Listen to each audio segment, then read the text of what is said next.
turaza kwakiraja kugira ngo n'umuyobozi wa UTC adufashe adusobanurire iki gikorwa icyo gikora n'intego yacyo nubwo hari byinshi turaba twamaze kumva mu kiganiro kiraba cyabereye hano imbere. Nyuma yaho turaza kwakira umuyobozi wa Never Again Ajab kugira ngo adusoreze iki gikorwa. Murakoze cyane rero, ndagira ngo twakire Mama Rose kugira ngo aduhe ikaze muri iki gikorwa twebwe. Murakoze. Ariko murumva ko mu myaka 9 ni igihe kinini cyane. Turaza rero kubagezaho murumva ko mu mwaka utaha tuzatwuje imyaka 10. Imyaka irihuta, turi kugenda dukura, ntabwo turi kugwingira. Ntabwo turi kugwingira, turifuza yuko mu mwaka utaha ku itariki nk'izo twazanahura noneho twuzuye isari cyangwa se twafashe n'indi irenze iyi ngiyi kugira ngo tugumye tuganire ku byiza bya UTC. Hanyuma rero nanone turaza kubagezaho umushinga mushya bari buze kubatangariza igihe nikigera, ariko muri make kwa kugira ngo tubahe ikaze. Nshimira ubuyobozi bwa UTC bwangiriye icyizere bwo kugira ngo ntange ikaze muri aka kanya muri iki gikorwa kiduhuje, iki gikorwa gikomeye. Hanyuma ndasaba buri wese kugira ngo aze gutuza yumve ibiri buvugirwe hano, tanga ibitekerezo, hanyuma twese tujyanemo neza kugira ngo twiyubake iterambere ryacu twihereyeho, twubake umurenge wacu, twubake akarere kacu, twubake igihugu cyacu muri rusange. Ndabashimiye rero, reka umuyobozi wa UTC n'ubundi abanze ababwira abashyitsi duteranye nabo. Murakoze. Umwanya wo kuvuga byinshi kubera ko igihe kiri buze kugera, twarugira ngo mbereke abashyitsi baje kwifatanya natwe kuri uyu munsi. Uyu munsi udasanzwe turimo kwizihiza, bivuzeho turi kwizihiza isabukuru y'imyaka 9 UTC itangiye. Turi no kwitegura isabukuru cyangwa se umunsi udasanzwe umwaka utaha, aho tuzaba turi kwizihiza imyaka 10 UTC imaze ibayeho, ifite ibikorwa ikora muri kominote bitandukanye byinshi. Bagize ibikorwa byinshi bitandukanye, ariko tuzagira umwanya wo kubigarukaho, ntabwo ari umunsi wabyo uyu munsi. Rero turi dushimiye cyane kuba turi kumwe namwe mwitabiriye ubutumire bwacu, ariko mbere na mbere turanabisigura kuba tutangiye dukerewe, ntabwo twabyifuzaga, ariko hagenda habaho gahunda nyinshi ku cyumweru. Mbere na mbere ni ukwihanganisha abanyamuryango b'igiceri porogaramu, kuko twagize ibyo twafashije umumama witwa Mukanoheli Solange, yatuvuyemo kugira ngo ni ku mugoroba washize hari, so twihangane. Hanyuma ku cyumweru habaho ibintu byinshi, gusoza ibiriyo, ubukwe n'ibindi byinshi bitandukanye, no kujya gusenga. Mutobare kuba tutangiye dukerewe. Hanyuma iyi myaka ishize ni byinshi byabayeho, ariko dushimishijwe cyane n'ababyeyi bacu batubaye hafi, bagakomeza kutubungabunga, bagakomeza kutwumva, ibitekerezo byacu biri hasi bitari ku murongo, ariko igihe tubitabaje bakatwitaba, bakadushyigikira, haba mu mbaraga z'ubushobozi, z'ibitekerezo zitandukanye. Turabyishimiye cyane uyu munsi, dutewe ishema no kuba tubafite, kandi kurera umwana ukura nta kitabuza gushimisha umubyeyi. Rero mbere na mbere turi kumwe na Directeur Zakaria, yahaguruka akabasuhuza. UCC Community Center, ariko akaba ari umuyobozi n'abajyanama y'umurenge wa Gisenyi, akaba inshuti y'urubyiruko cyane, ni urumoto wacu ku bajene cyane. UTC buriya yavutse mu bitekerezo twari dufite na za mbuga ngari y'ufite imyiherero twagiraga abajene, abanyamuryango buri mezi 3 ibikorwa bijyanye na kanseri n'ibindi, yaradufashije cyane. Undi Mama Vestine yakunze kudufasha cyane abanza basuhuze. Yakunze kudufasha cyane muri forum tugira yitwa Smart Youth Rwanda Peace Forum, igamije gutoza urubyiruko indangagaciro z'amahoro zikora urubyiruko rw'u Rwanda. Rero yagiye atuba hafi cyane, turamushimiye cyane. Kandi imyaka yose itambutse nta gihe twamwitabaje ngo abe kutwitaba. Rero nk'abana twizeye ko tutazakwigira, tuzakomeza kubizirikana. Hari umujene aha ngaha ayoboye organisation ni ikintu gikomeye cyane. Iyo ufite organisation ikabona ibyangombwa ku rwego rw'igihugu, abantu cyangwa abantu bicara imbere bazi imbaraga zabyo. Rero nk'umuje ubundi mbere tuba tuzi ko ari ibipapuro binini cyane bigira ama NGOs cyangwa abazungu ibyo ngibyo. So kubona umujene rero ngo ufite organisation yitwa Ihumure Organization ikorera mu karere ka Musanze. Rero ufata umwanya akaza aje kudushyigikira iby'agaciro cyane. Hasa aguruka abavandimwe bose bose. Hari undi mujene waturutse Nyagatare, Rene, nuko atari yashobora kugera aha ariko aramaze kubera ko uziga mu hano muri Gisenyi, naza ndaza kumubereka. Ariko ni intwari cyane, umuntu ushobora kuva Nyagatare, wumve iyo time, wumve ayo mafaranga, wumve iyo murebe n'urugendo, akava Nyagatare gusa aje kubw'urukundo gusa gushyigikira initiative y'abajene bagenzi be. Njyewe byakoze mu mutima kandi si ubwa mbere, ni byo kwishimira. Naza turaza kumubereka. Ishimwe Pacifique ni ahagarariye abanyamuryango, yahaguruka nawe akabasuhuza.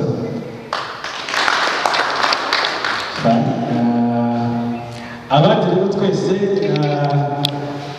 iki gitekerezo cya investment, nubwo UTC imaze imyaka 9, iki gitekerezo cya investment kiri kuzuza mu mwaka, mu gihe iki giciro program kiri kuzuza imyaka 3. Rero hari abanyamuryango bayobotse igitekerezo cya investment tumaze umwaka bagerageza, bakiyobotse kigenda neza. Uyu munsi twifuje kugira ngo tucyagure n'abandi benshi baze bakiyoboke, nabyo nibyo kwishimirwa. Abanyamuryango muri UTC Investment Group bahaguruke badusuhuze. Barangara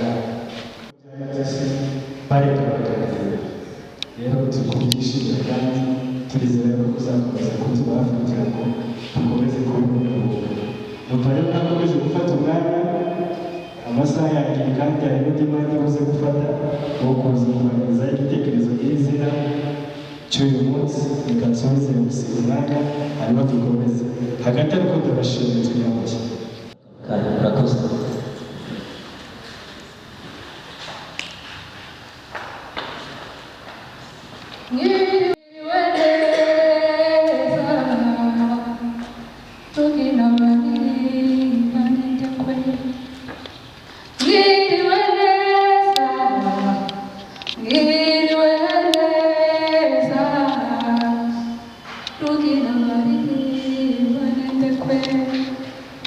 Mwiriwe ababyeyi beza, kuri uyu munsi w'urumuri rwa UTC yabategura umukino witwa Ingoboka. Ntabatindiye mukurikirane umukino.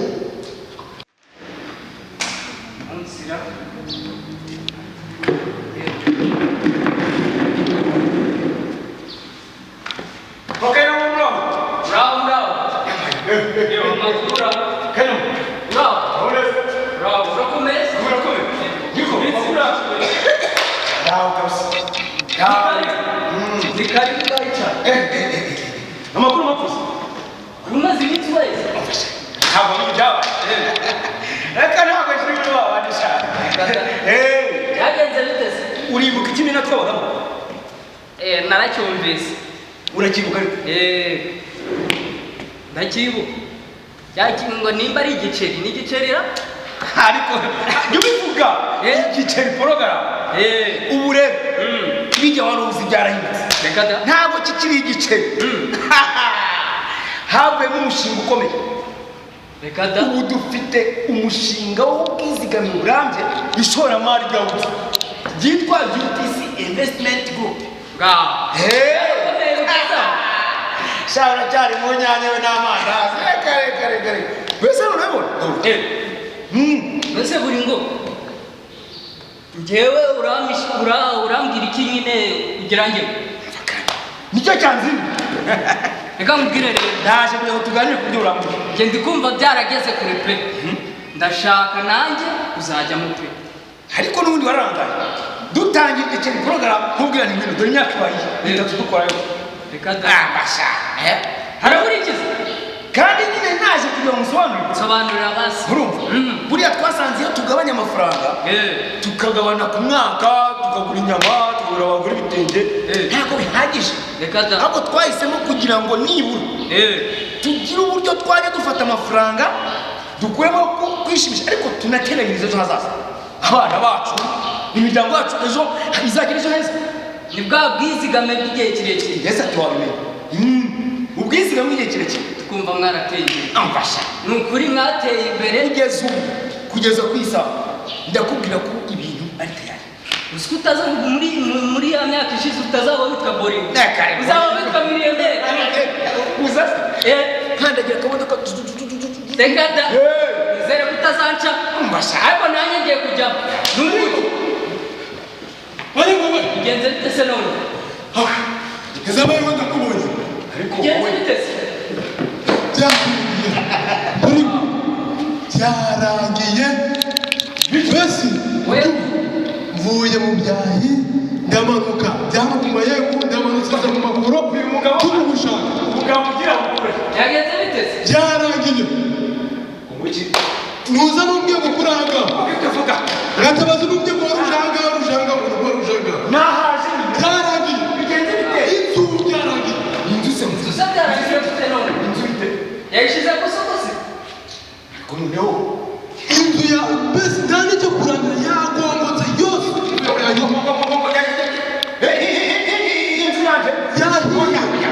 ntabwo mbyumva reka da siriyaje yawe y'umuhondo se ifite n'amara y'umuhondo yanditse irangi ry'umuhondo zirimo n'amakaro yaba yagiye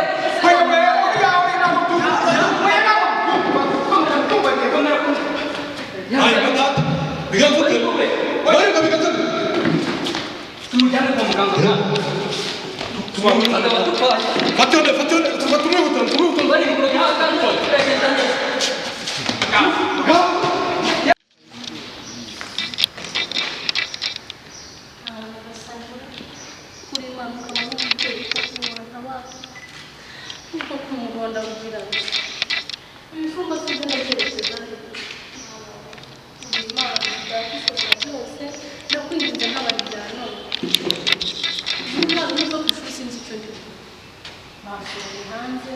umugabane mu bitaro gusiga komanda gasa ndabigira nteko ntabara ni wenyine utabara we umugabo w'umupfakazi ese wowe utashyize isaha n'intoki utashye isaha zitageze waniriye gukiza none se utashye isaha zitageze mwana wawe ariko mwana we mama ni ngo ubu noneho ndabigira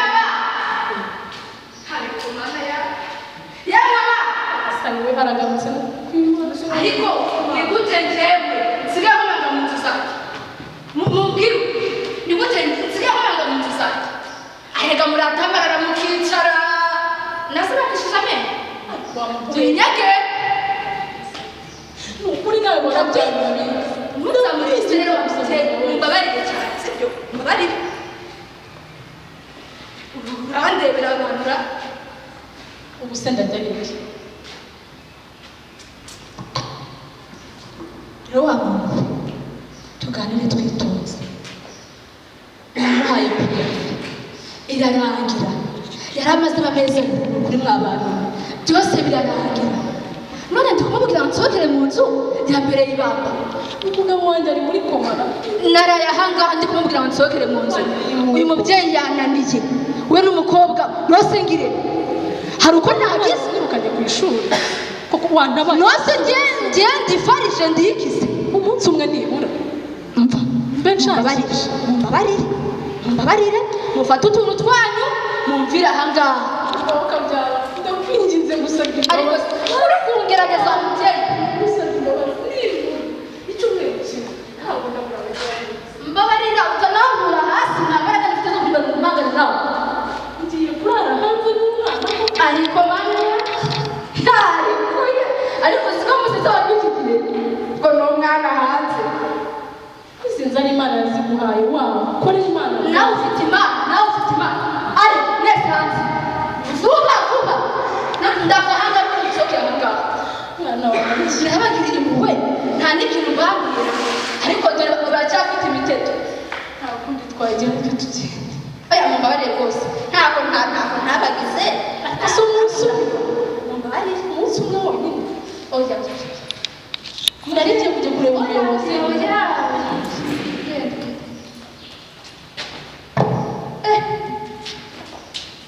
ariko imana irakomeye umuntu azihanganira abantu kuva kwa muganga mu cyumweru naje gupfira abantu kuri iyi si njyewe muramenye uwo si njye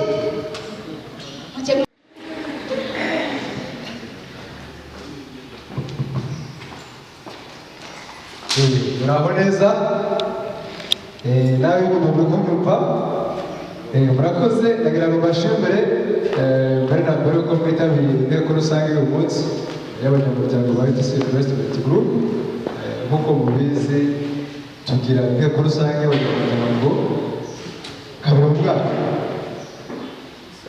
buri mezi atandatu n'isoza umwaka tureberamo umwaka wagenze ndagira mbashimire ko mwitabiriye kandi mwabukereye kubera ko twabiteguye neza nawe mwabukereye mwambaye neza twiyambaje twese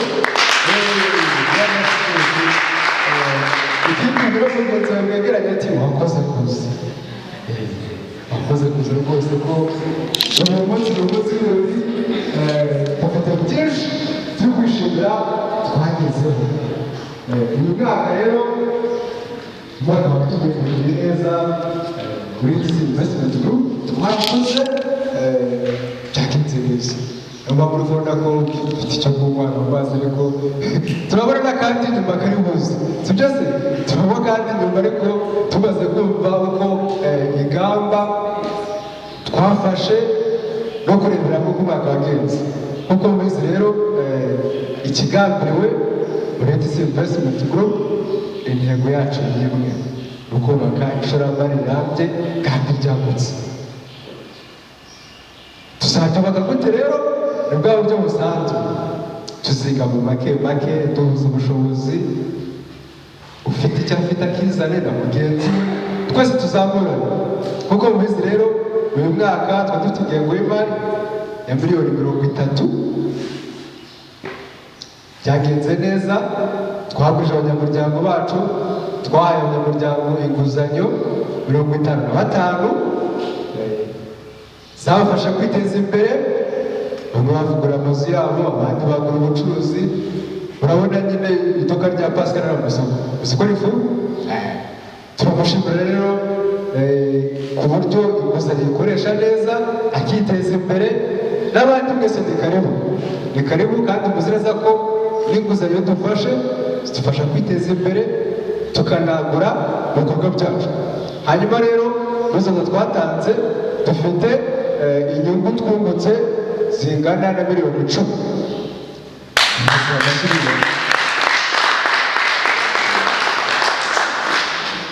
muri make ariko ntabwo ari menshi cyane kutabura kubyishimira ahita tugenda kuri iki tugenda kuyongeraho mwakaza miliyoni 10 twungutse ubutaha tuzunga 10 tunarenzeho hanyuma rero ndagira ngo mbabwire imishinga dufite muri mwaka tugiye gutangira kugira ngo turusheho no gusabana n'ibindi bintu bikomeze dukora twateguye dufite muri mwaka ni umushinga ukomeye kuko natwe dufite intego kandi zikomeye tugomba kuba dufite ibitekerezo byagutse dufite umushinga wa mbere witwa twahaye izina rya UTC Apartment inyubako tugiye kubaka muri iyi minsi izadufasha kwagura ibikorwa byacu, guteza imbere abanyamuryango bacu.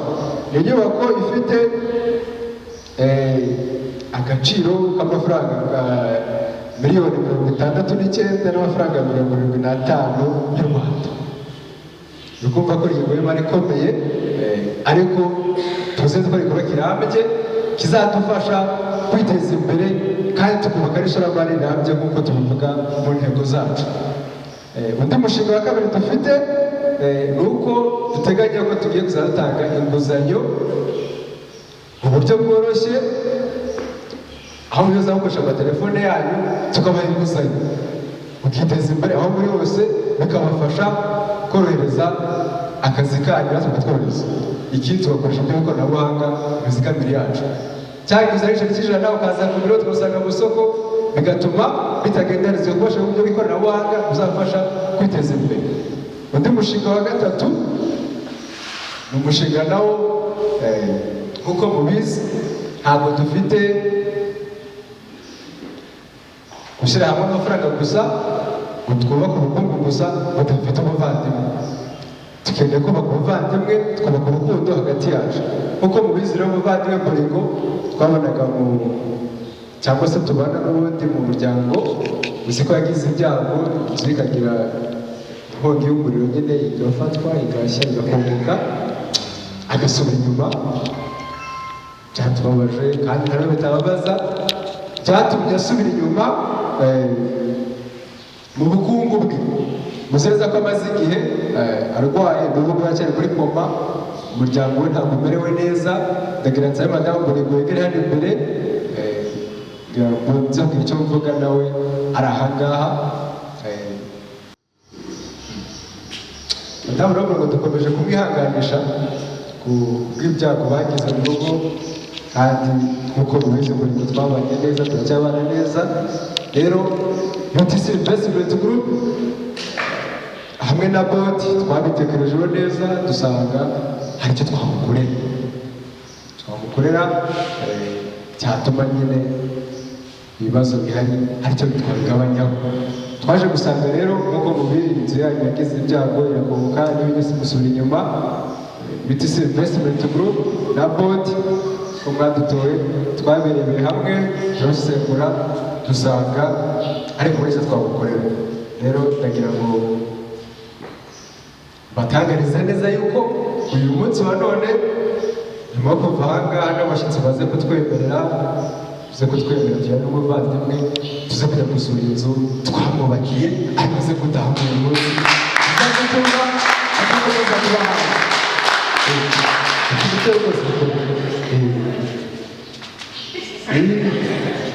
Rero nibyo rwose ndagira aho hakomeza gutinda muri byinshi.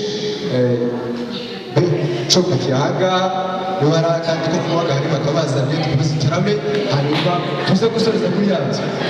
Murakoze. Barirwa mu nzu Imana irakomeye. Bakunze b'ikinamico, umuntu twari twabateguriye naho urangiriye naho utaha. Murakoze cyane. Nanjye nitwa Olivier Musoni, ariko abantu benshi bazi Musopera na Sirno. Nkaba ndi umukozi muri Vision Sylvain mu ishami ry'umuco, ubugeni na siporo, ariko by'umwihariko nkaba mpagarariye NGO cyangwa se organisation yitwa Imboni ikora ibintu bijyanye n'ikinamico. Nkaba nkorera na Musekeweya kuri Radio Rwanda. Hanyuma rero tugiye kuganira muri iki kiganiro cy'uyu munsi, turaza kuganira ku nsanganyamatsiko igira iti guhuza ubushobozi tugamije ishoramari rirambye kandi ryagutse.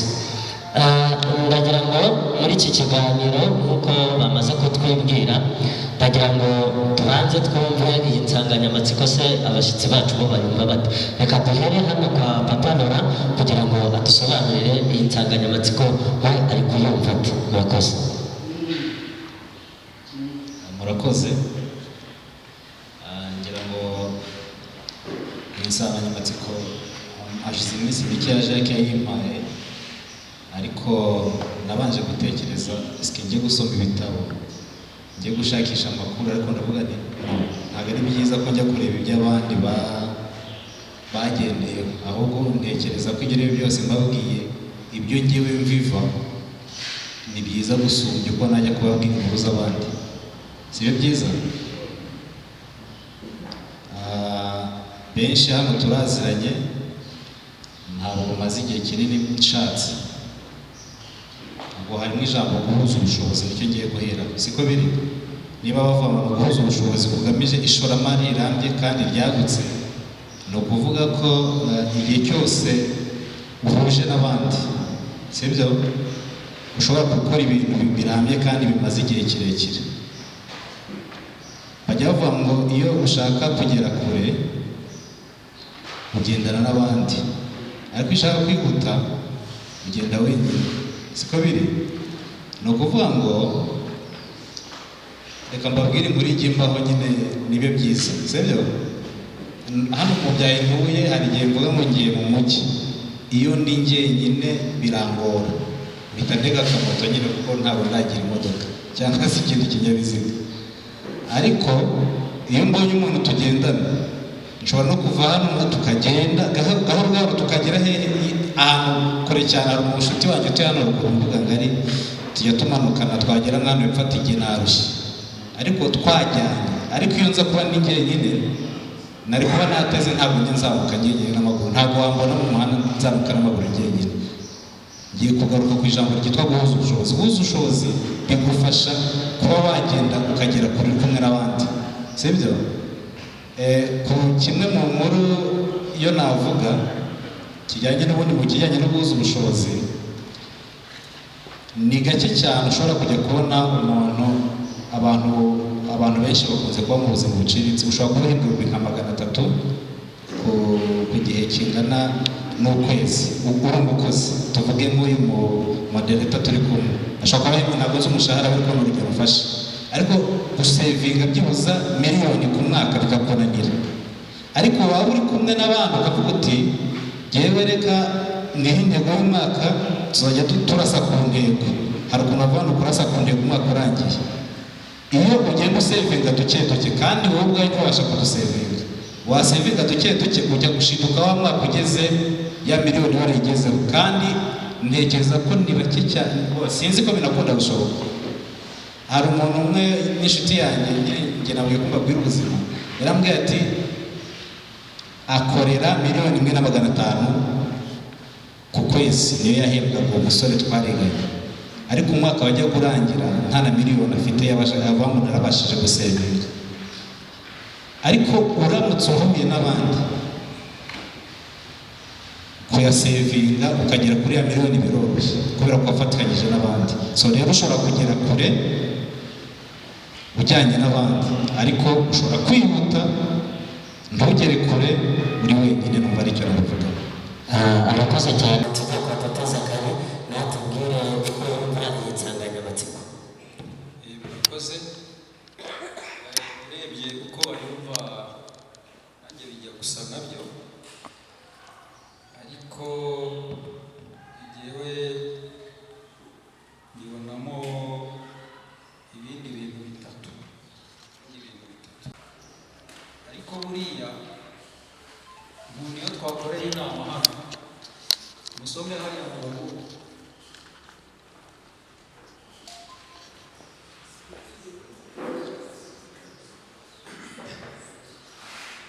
haranditse ngo Imana ifasha yifashije. Hari naho n'ubundi muri ijambo ry'Imana bavuga ngo ufite iki mpereho. Ni ukuvuga ngo twese turi hano n'ubundi twemera Imana, ariko buri gihe biba bisaba ngo Imana iragufasha ihereye ku ki. Guhuza ubushobozi rero na biriya navuze n'intego n'ubumenyi ni iki? Icyo biba bigamije ni iki? Biba bigamije yuko hari ikintu uba ukeneye gukora wowe, ariko ukabona ugiye kugikora uri umwe bitakunda. Uriya aba bajene bacu ba UTC batekereje ikintu cyiza, ariko hano hanze hari umuntu wabwira ibintu by'igiceri cy'ijana akaguseka agatembagara, kubera ko aba yatekereje igiceri nyine iki kimwe kimwe. Kandi n'ubundi niko bimeze. Hera uwo munsi ubika igiceri cy'ijana, hanyuma uzubaka inzu wowe wenyine, byakundana. Binakunze inzu wayubaka ushaje, ariko nk'uko babitangagamo raporo, dufate yuko nyine abanyamuryango ari 500. Iyo mutanze igiceri kimwe ku kwezi, ibyo byose ni 50,000. Bivuze ngo ku mwaka ni 600,000. Ku by'imyaka 5 ziba zabaye 3,000,000. Nahoze mbibara ndavuga nese harya ubundi unakibitse buri munsi, ni ukuvuga ngo ubitse igiceri cy'ijana ku munsi uri wowe wenyine, ku mwaka wawe ufite amafaranga angana 35,550. Wagira Imana ukwezi kwa kabiri ukagira iminsi 29 ngo hiyongeraho igiceri cy'icumi cyangwa ijana. Reba ku mwaka ufite 30,000 byakumarira iki? Ariko ifate muri abantu 100 ukwe na yandi 30, deja bihita biba amamiliyoni. Kandi iyo abaye amamiliyoni, reka mvuge ngo icyo bayakoresha mwabyumvise, ni ikinamico byahise ribisobanura. Iyo mwabihuje byose waguza, wakemura ibibazo biri sosiyale n'ibindi. Murakoze. ndagira ngo badufashe uburyo nyabwo, uburyo bwiza baza kuduhuza igiceri tuvuga, uburyo dushobora gukora tukayiha tukayirasa kandi tukayihamya ntituyibashe, ndetse tukayihamya uburyo bwagutse.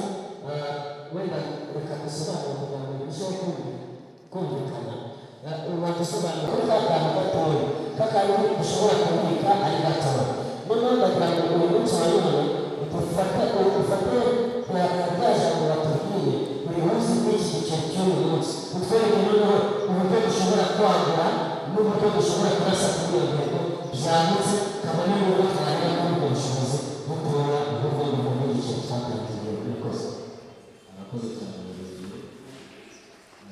Ukurikije na raporo ubwayo Jacques yamaze kuduhereza, ubwayo bigaragaza ko nta muntu hano ushobora kubika igiceri cy'ijana wenyine ngo abashe kugera kuri aya mafaranga yose uko angana iriya totalite uko bayumvise, sibyo? Rero ntabwo inkuru cyangwa se ibyo tubiganire bivuze ko ahantu nawe ibyo musanzwe mukora, ahubwo tugiye gushimangira ibyo musanzwe mukora, sibyo? Narimo mvuga mbi kugira ngo ubashe kongera ku kintu runaka, tuvuge reka nifatire iriya soko rya hariya hepfo Gisenyi, ririya rishyashya ariko ryuzuye, twese turarizi, sibyo?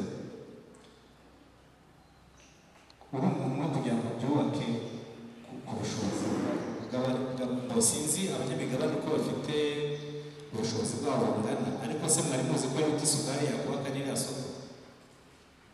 Murumva mbe byashoboka? Wenda mushobora kumva ari nk'inzozi, ariko ni uko njye mbabwira ko bishoboka, sibyo? Niba ushobora gukora gusevinga igiceri cy'ijana, tugiye mu mibare Zakariya arimo atubwira, bishobora gutwara igihe kirekire ko bigashoboka. Niba mushobora kuba musevinga amafaranga avuye ku giceri cy'ijana akagera kuri 60,000,000, mukavuga muti turazigabanya. Ubwo noneho ikijyanye no kuvuga ngo ese ni gute dushobora gukora ibintu birambye, aricyo ngiye kugarukaho Olivier yaramaze kutubwira. Icyo gihe mugomba guhindura intego, sibyo? Intego muhindura ni izihe? Niba mvuga muti dusevinga igiceri cy'ijana, umwaka warangira tugahita tukabona ujya kurya agafa kakarya, ujya kugura akenda keza akagakora, kakagura, icyo gihe indege irahinduka kubera ko ntabwo none mugiye gusevinga kugira ngo muzagabane, aho mugiye gusevinga kugira ngo mukore ya apartment mwavugaga muri ya theatre. Ya apartment ntabwo mushobora kuyigeraho mugabana, ariko igihe muzavuga ati intego noneho turayihinduye, ntabwo ikiriyo kugira ngo tugabane ku mwaka, ahubwo niho kugira ngo tugere kuri iki kintu runaka. Ari ikintu Zakariya yavuze ati ni ukugomba kubanza guhuza intego. Mu guhuza intego mugomba kubanza kuyumvikanaho. Niba muti tugiye kubaka apartment ya miliyoni wenda 100, muzavuga muti tugiye gufata igihe runaka dukurikije uko buri wese sevinga, iki gihe runaka iyi apartment ya miliyoni 100 tuzaba twayigezeho. Nabyo birashoboka. Niba mu myaka 3 mushaka kugabana ubundi ahantu igikorwa cya miliyoni 60 gihagaze, utekereza ni amatoya. Iyo ufashe miliyoni 60 ukazikorera investment ahantu, utekereza ko zizongera kuzana makeya. Ariko ngaruka nanone ku nsanganyamatsiko buriya Jacques ntabwo yasevinga miliyoni 60 wenyine ngo bikunde. Ariko UTC yose, iyi groupe yose y'abantu bagera kuri 600 mwagera kuri mushobora muzigira muranazigera munazigeraho. Uyu mwaka niba mugize kuri 60, umwaka utamushaka kugera ku 120 zikoze iki? Ziguze parisayire hano, zikubaka n'inzu hano muri mbuga ngari, abantu bava i Kigali baje kuryama babuze aho baryama, bakaza bakaryama, bamara kuryama amafaranga yandi akinjira. Niba ngo icyakorwa kugira ngo wenda mubashe kugira n'ikindi kintu kindi gitandukanye n'ibyo, ni ukuvuga ngo reka ngaruke ku nkuru imwe abantu bakunda kuganira hano, bajya kuvuga ngo hari ukuntu umuntu yiniga mu zindi nkuru baze kumbabura bava ikayove, bakunda kuvuga ngo bajya kayove bagira batera bagira ekonomi, akaba afite nk'iduka rya miliyoni nka 50 akarya ibijumba. Ubwo rero uyu mwaka nimushaka kugera kuri miliyoni 120, uyu mwaka ntimuzagabure muzarya ibijumba, ahubwo za miliyoni 60 muzibike, undi mwaka ziba zimaze kuba 180 cyangwa se 120, mwubake inzu hano, mwishyiremo apartment, abantu baze bakodesha. Ejo bundi naratangaye, umuntu yakoresheje ubwara hepfo ndabutaha njya kuri maison de passage, n'ibyo ikoze neza ariko nta nubwo itangaje cyane. Miliyoni 60 zayubakwa izo mufite, ariko kujyamo muri weekend imwe niba bavuga ni 400 muri weekend, 400 kabi imagine. Ubwo ku kwezi ni miliyoni zingana 1,600. Ayo mafaranga ari kuza yongera agasanga cya giceri kindi cy'ijana turimo turasevinga. Iyo sustainability ntumva ngaho yumvikana arakoze cyane. kugira ngo wenda mbanze nishimire UTC urubyiruko mwatekereje gukora iyi gahunda. Ni bake babitekereza, kandi ni ukuri iyo abantu bashyize hamwe bakagira ubumwe, bagakundana, bagatekereza ku kintu nk'iki ngiki, bagera kure. Icyo nagarutse rero ku bijyanye no kwiyima, akenshi biratugora ko tuba dukeneye kubaho neza, ariko iyo umuntu akeneye kugira aho agera heza, hari ibyo yiyima nyine. Ndagaruka ku muryango nyirizina. Mu rugo umugore n'umugabo n'abana, wa muco tuha abana bacu, bwa buryo twigisha abana bacu indangagaciro, ari nabyo ngiye ntekereza ko ari nabyo byavuyemo mwebwe abajene mukaba abagabo kugeza kuri uru rwego. Ntekereza ko byaturutse no ku babyeyi babo.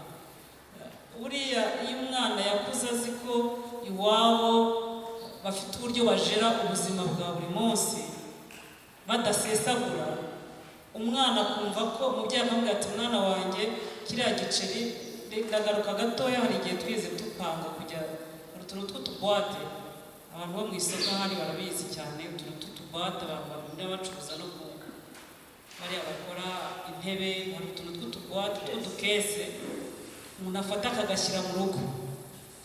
Wenda avuga ati sinzajya kuri banke, ariko bya biceri byo mu rugo nzajya njugunyamo. Nabaye urwo rugero iwanjye nigeze kubikora mu myaka 5 ishize. ngasanga ku isoko njye nta nubwo nari muzi utwo tuntu tubaho. Umumama arambwira wa hano muganga areti kano kantu uretse buriya jyewe ndagafite iwanjye njya gashyiramo ibiceri ati jyewe ntashye ibiceri bikunda gutakara ariko njye mbijugunyamo. Njye rero nakoze ikintu cyo kuvuga ngo reka ngende ngashyire muri koridoro iwanjye nkomeka ku kibambasi nganira n'abana ndababwira nti rero ibintu by'uduceri aha ngaha tujye tutujugunyamo hariya. Nataha mfite ibiceri nkabwira umwana mfata ibiceri genda ujugunyemo. Umwana agera aho amenyera, abana bagera aho bamenyera, wamutuma yagarura ibiceri nka 300 akambwira mama kugarura ibiceri 300 ngo mbishyire hahandi nihute, akagenda akabishyiramo. Noneho murabizi ko abapapa bo ibiceri biranabajena, iyo atashye afite ibiceri mu mufuka biramujena, hari igihe anakuramo n'imyenda bikagwa hasi. Ubundi abagabo ibiceri nta mwanya babiha keretse wenda hari nk'abanywa itabi, ku buryo ibiceri bigura itabi, ariko nk'umuntu utanywa itabi kugumana ibiceri mu mufuka biranamujena. Umutware wanjye yajyagaza akavuga ati ibi biceri mwankuraho ibi biceri, tukabishyira muri ka kabuwate. Noneho twaravuze twiha intego ngo ni mbere ya Noheli nka 23 tuzabomore kagakesi. Mu by'ukuri ntabwo twari tuzi amafaranga arimo, kuko nazaga afite ibiceri nashyiragamo, yewe naba afite n'inote, iyi note ntaza kuyirya nkajugunyamo.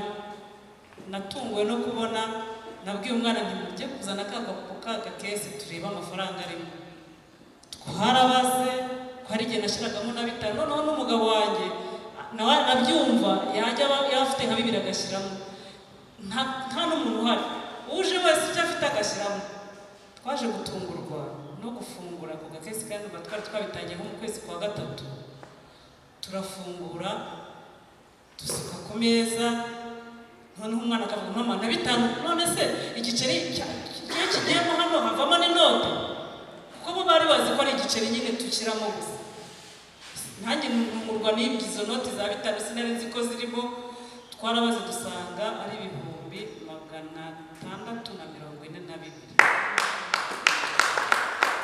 Urumva kuva mu kwa 3 kugeza mu kwa 12, kandi mu by'ukuri ntabwo byaradutunguye cyane. Mpita numva ko kwizigama cyangwa se kugira uburyo bwo kubika uteganyije uko bizagenda n'Imana ijya ibafasha mukabikora. Ibyo nababwiraga rero kwiyima ngaruka ku rubyiruko, murabyizi urubyiruko rw'uyu munsi rurahangayikishije ababyeyi. Twebwe ababyeyi duhorana impungenge nyinshi.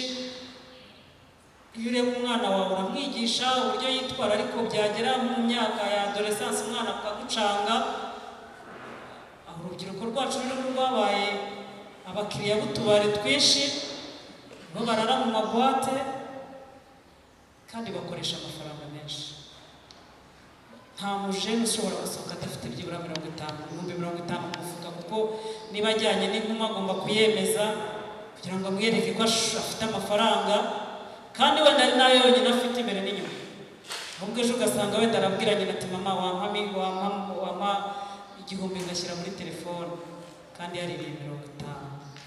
Aho rero nagarukaga kwiyuma ni bya bindi twumva ko dukeneye kubaho muri bwa buzima uyu munsi, ariko nyamara twizigamye tukageraho noneho konte zacu zizajya ziriho amafaranga, hahane noneho ntazagira ipfunwe ryo kwicarana na mugenzi wa mugiye mubwire ngo nyamara hari imyaka namaze muri struggle, ariko uyu munsi noneho ndatekanye.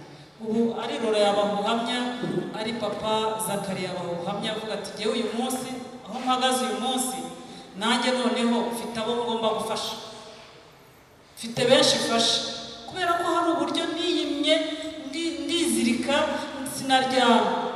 Ubu kuryama hari abantu bumva ko relax nyine kwirirwa uryamye, akumva ko kuryama nta kibazo, ariko iyo turyamye tutatekereza ngo ejo bizagenda gute, niho hahandi usanga n'ubundi umuntu aguma hahandi ntahava.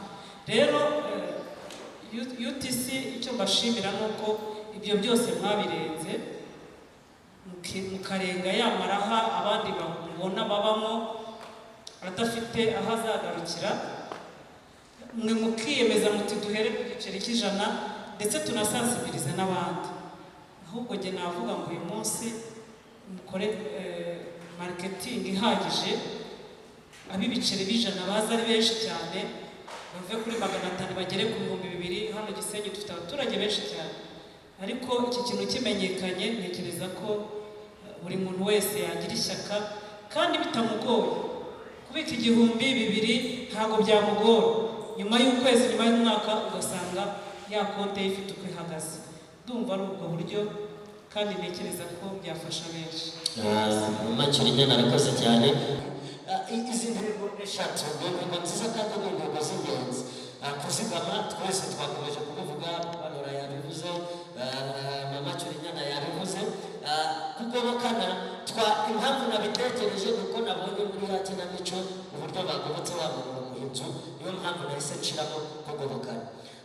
Noneho kugurizanya icyagihe Jacques atubwiye ngo hari amafaranga bari mu bantu, itari byose ntabwo bayabahaye ngo birire, azazana n'inyungu, niko mbitekereza, ari naho havayo amafaranga akaba menshi.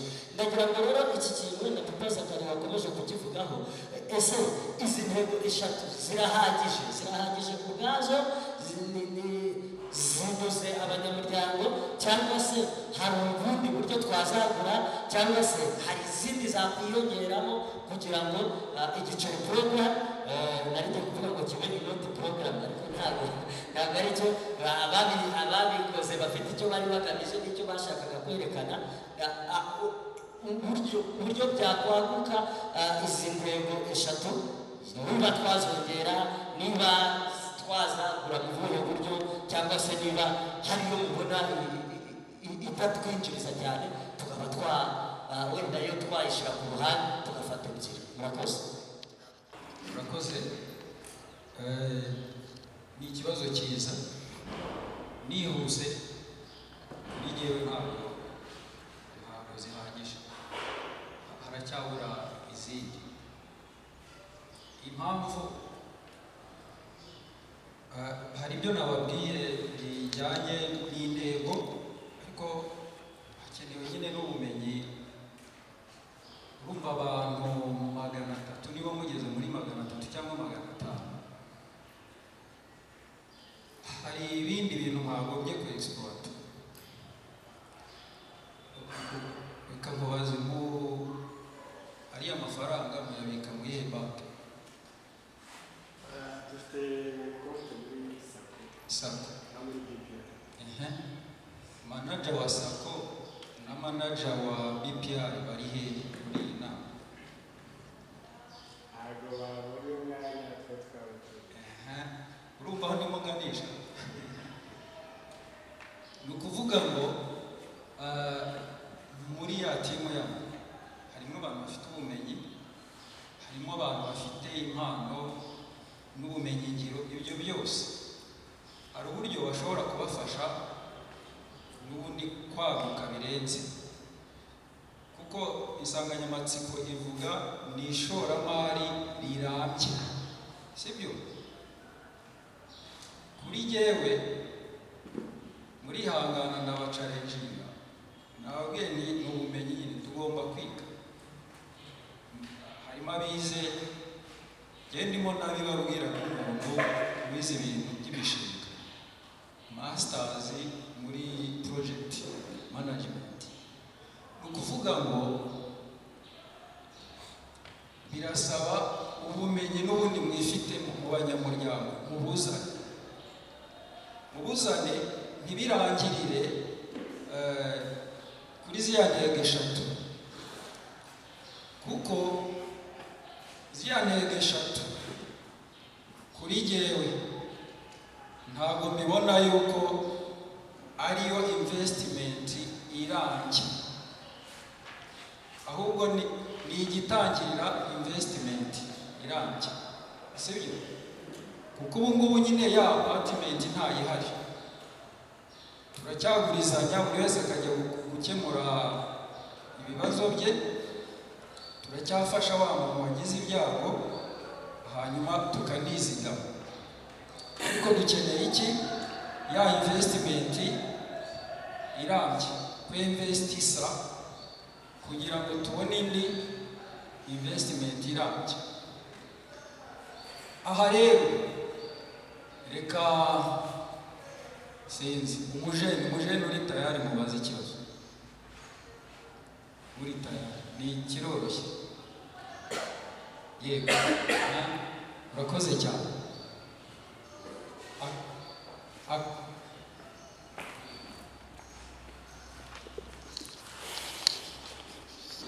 Aka kanya ndisemo miliyoni 10 wakora iki? Kayima ibintu cyumi. Aka kanya Eshanu nazishora. Warishora muki? Warishora muki? Naguramo boti. Napromesha mwendo. Napromesha mwendo. Boti. Umuhamashi. Urakoze cyane. Babandi babajije ngo muhaye miliyoni 10. Abakobwa bavuze ko bajya gukoresha make-up, abandi umusore avuga ngo azaba i Kigali, aze ku Gisenyi, ufite n'inkumi abanza yishimisha, sibyo? Ibyo byose ni ingaruka zo kutagira strategic plan y'igihe kirekire. Ni ukuvuga ngo yewe aka kanya umbajije ngo ni ibiki uteganya mu myaka 10, ndabifite birananditse kugira ngo ntatungurwa. Nimbona opportunity sinjye gutekereza ibindi bite mbishyira muri wa mushinga nagize gute nateguye. Na UTC rero ukeneye kugira strategic plan y'igihe kirekire. Ukavuga muti tuzagira apartment cyangwa se n'ibindi cyangwa se tuzagura ubwato uzajya butwara imizigo wikura Cyangugu cyangwa Rusizi uyizana hehe hariya ku cyapa. N'indi mishinga nk'iyo yagutse, ariko birasaba ikirere. Nkurikije raporo waduhaye mu mvugo z'iki gihe muri amaboro nuko mutabizi mwo murabyumva. Nyine hano mu Rwanda nawe mwakwicarana n'abantu mukavuga ngo ku meza dufite miliyoni 55. Ubwo ndimo ndavuga akantu kavuga ngo marketing yanyu ntikarangirire hano mu banyamuryango. Aribyo navuga ngo inama nk'iyi mujye mutumizamo n'abandi muri abashoramari, mugomba kumenya bagenzi banyu, mugatumizamo n'abandi bashoramari. Hari abandi bashoramari bafite ibindi bitekerezo byagutse, bababonye gutya n'ayo mafaranga yatavuga ati aha aba bantu turababona uhereye hehe kuri ariya amabanki navuga. Ikindi nanone mugomba kumenya, nyabuna ngo mujye mugenda mukamenya, mumenye amakuru, mumenye ibiri hano imbere. Muzi ikintu cyitwa iterambere fund? Murakizi? Okay, ubundi tukita iterambere fund ariko cyitwa Rwanda National Investment Trust. Ni gahunda ya leta.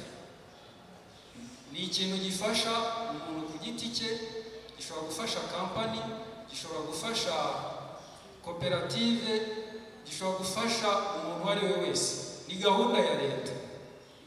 Bivuze ngo irizewe. Ni ukuvuga ngo ni ahantu ushyiramo amafaranga bakakungukira, ayo mafaranga bakayungukira 11%. Hariya murimo mubitse barabungukira cyangwa barabakata?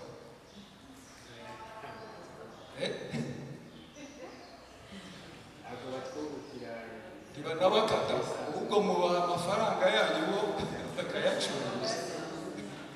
Ubwo rero uhereye uyu munsi n'umuntu ku giti cye ukanza akanyenyeri 898 bitumenye ibyo. Ariko iterambere ryaraje, wajya no kuri internet ukandikamo iterambere fund ukareba ubusobanuro bwose uko rikora. Akanyenyeri 898 ndakeka niba nibagiwe reka ndebe ntabwo ari 8 ni 5 8 9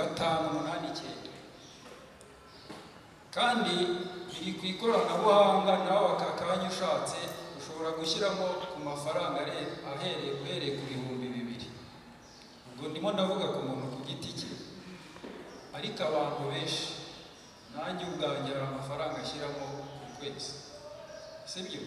ariko ubwo mwebwe nari mbabwiye nk'abantu n'ubundi mufite amafaranga menshi, mushobora kumvikana ukavuga ngo muri za miliyoni 55 mu iterambere fund tugiye kuba dushyizemo miliyoni 20 ku mwaka, cyagiye mu kirindiriye za investment zindi bo barahita babungukira 11%. mugende nk'icyo ubwo nagira ngo mukurure amakuru ibiba bihari, uvuga ngo dufite amahirwe yo kugira igihugu kireberera abantu kure. noneho buriya nibi turimo tuvuga ngo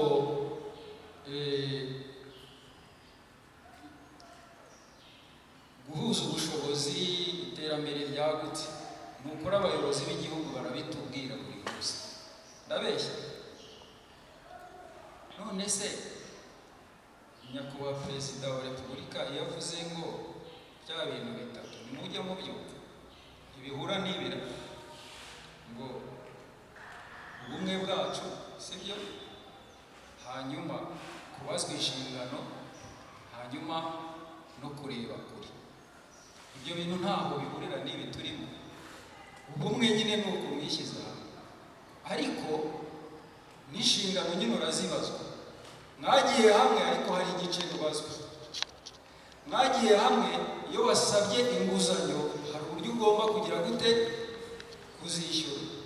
mwagiye hamwe ugomba kureba kure ukavuga ngo ese birarangira kuri biriya bitatu cyangwa noneho turaguka, noneho kuri investment nyine yagutse, hahandi nyine gukora biriya birenze kugurizanya, birenze sosiyali kandi bitabikuraho.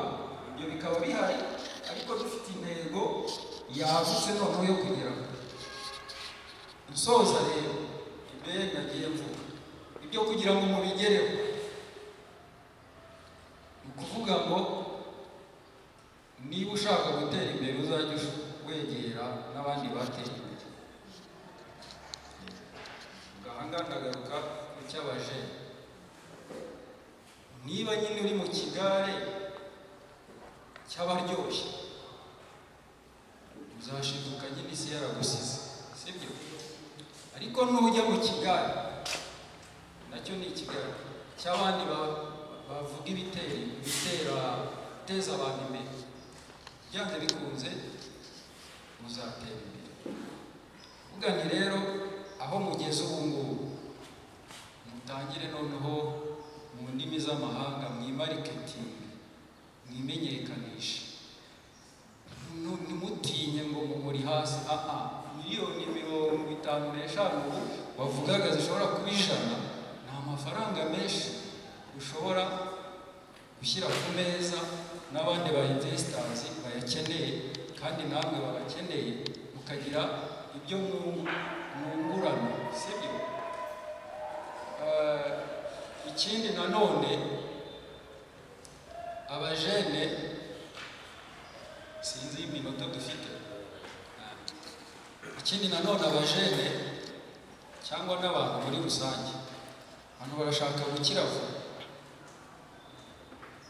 gukira vuba, ariko mugende mureba amakuru y'abantu kuri iyi si y'uyu munsi kandi bakiri batoya bakize cyane. ugiye mu mateka yabo hari opportunity babonye zo guhabwa amafaranga, bazanga kubera intego yagutse bari bafite. kandi imwe mu ntego yagutse bari bafite ntabwo ari yo kubona amafaranga cash, bari bakeneye abantu benshi no murabyumva ako mwakumvise abantu benshi iyi UTC igishoro ifite gikomeye ni amafaranga ni abantu uwo mubare mubonye sibyo nimuwongera intego zanyu zose muzazigeraho. Kambaho urugero, uyu muntu witwa Mark Zuckerberg, uyu nguyu washinze Facebook, sinzi nimba muzi amateka ye cyangwa mujya mubyumva, manyuriremo muri make yabanyuriremo.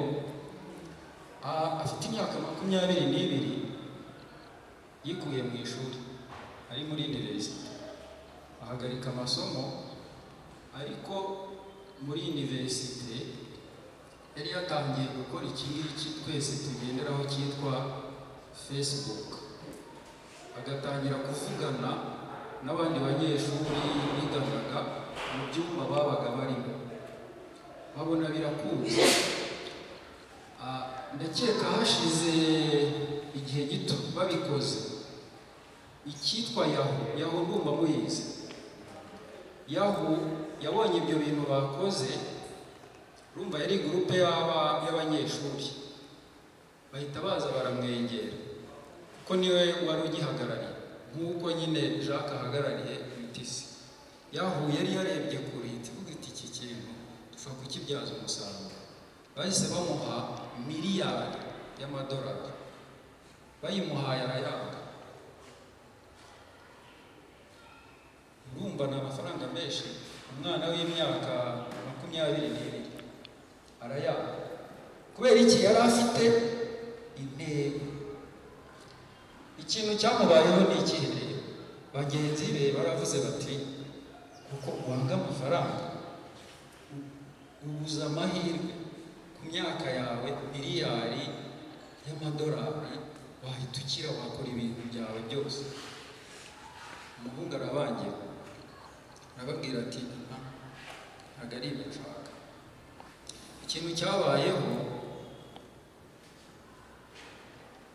ba bantu bose bari bafatanyije, bose bamucitseho, baramutaye. Ariko we ikintu yari akeneye ntabwo yari amafaranga, yagira ngo icyo kintu azagisohore muri universite agihe isi yose. Urabyumva? Ari muri Amerika, ariko ubu muri telefone yawe n'iy'umukecuru n'iy'umwana ku isi hose harimo iki? Facebook.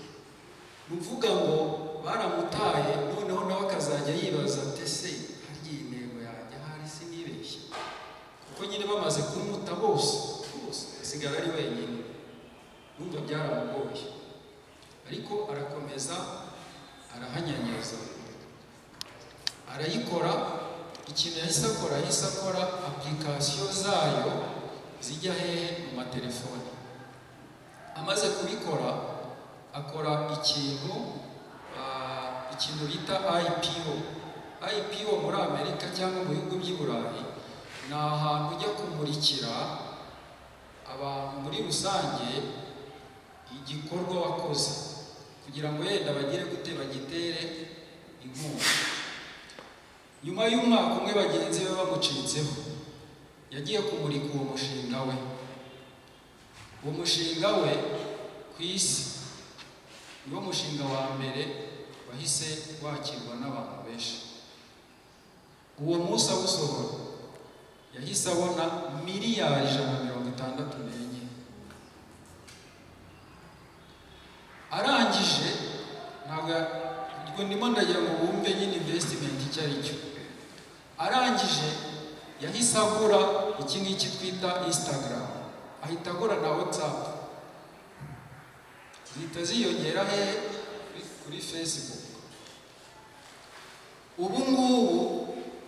Ubu tuvuga ni inkuru ndende, sibyo dukoresha twese. Ubu aka kanya 1/2 cy'abatuye isi bakabasoma produwize, kuko ubu ngubu abantu bakoresha mu kwezi Facebook bari active ni miliyari enye.